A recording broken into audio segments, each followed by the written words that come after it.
মধুপুরের দিক থেকে একটা ফুল দিয়ে সাজানো গাড়ি মাঝ গতিতে এগিয়ে আসছিল।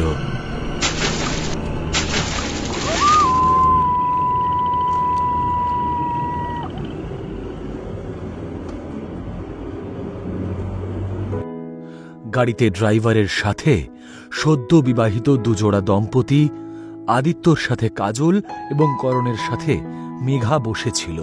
তারা বিয়ে করে বাড়িতে স্ত্রী নিয়ে ফিরছিল। তাদের বাড়িটাও অনেকটা দূরে ছিল। আদিত্য আড় চোখে কাজলের দিকে তাকালো আর চুপি চুপি কাজলের হাতটা ধরল। কাজল আদিত্যর দিকে তাকিয়ে মিষ্টি করে হাসল। আর তখনই গাড়িটা থেমে গেল, যাতে পেছনে বসে থাকা চারজনই হুমড়ি খেয়ে পড়ল। আরে, এইভাবে কেউ ব্রেক মারে নাকি? সবাই তো ভয় পেয়ে গেছিলাম। আদিত্য রেগে গিয়ে বলল, আমি ব্রেক মারিনি স্যার, মনে হয় গাড়ির কোনো সমস্যা হয়েছে। এই বলেই ড্রাইভার গাড়ি থেকে নেমে গেল আর বনেটটা খুলে চেক করতে লাগলো। কি হয়েছে গাড়িতে?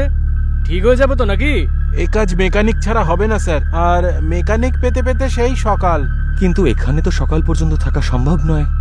এখানে সামনেই একটা বাড়ি দেখতে পাচ্ছি স্যার, আপনারা সেখানে গিয়ে সাহায্য চাইতে পারেন।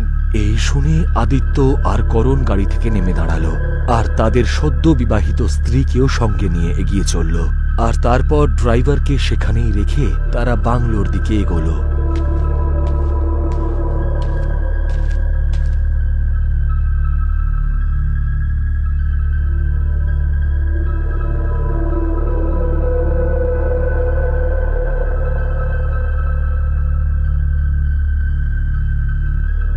সেখানে গিয়ে তারা কলিং বেল বাজালো আর তখন একজন মাঝবয়স্ক ভদ্রলোক বেরিয়ে এলেন। Hello uncle. হ্যাঁ বলো। আঙ্কেল, আসলে আমাদের গাড়িটা খারাপ হয়ে গেছে। আজকের রাতটা কি আমরা এখানে থাকতে পারি? তোমাদের কি সদ্য বিয়ে হয়েছে? এই শুনে আদিত্য একবার করণের দিকে তাকালো আর বলল, হ্যাঁ আঙ্কেল, আমাদের আজকেই বিয়ে হয়েছে। আমরা আমাদের বাড়ি ফিরছিলাম। আমার কোনো ঘর ফাঁকা নেই। এটা শোনা মাত্রই চারজনের মুখ চাওয়াচাওয়ি করল। আর করণ বলল, বলছিলাম আঙ্কেল, আপনার যদি টাকা পয়সা লাগে বলতে পারেন, কিন্তু প্লিজ আমাদের ফিরিয়ে দেবেন না। দেখো, ব্যাপারটা টাকা পয়সার নয়। আজই তোমাদের বিয়ের প্রথম রাত। আমি কিছুতেই তোমাদের আজ রাতে এখানে থাকতে দিতে পারবো না। কিন্তু কেন? বিয়ে করা অপরাধ নাকি? এটা একটা অভিশপ্ত গ্রাম, আর দুর্ভাগ্যক্রমে এখানেই আমার বাড়ি। এর মানে?